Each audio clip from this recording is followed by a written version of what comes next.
So here's our pineapples again.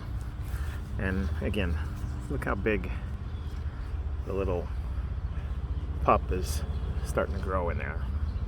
So this pineapple is getting, ouch, big. And then, so this was the next oldest one. And there's no little pups on it yet. But then on the one that just started growing after we moved, has a little keiki growing on it. That's another baby. So the way I understand, if they grow down in the bottom, they're called pups, and if they grow up on the plant, almost on the pineapple, they're called keikis. So more pineapples, and someone's starting to mow. I don't think it'll be long before that one pops up a pineapple. Might be these over here might be a little longer, but I'm sure they will. So, well, I'll keep you updated. Thanks for watching.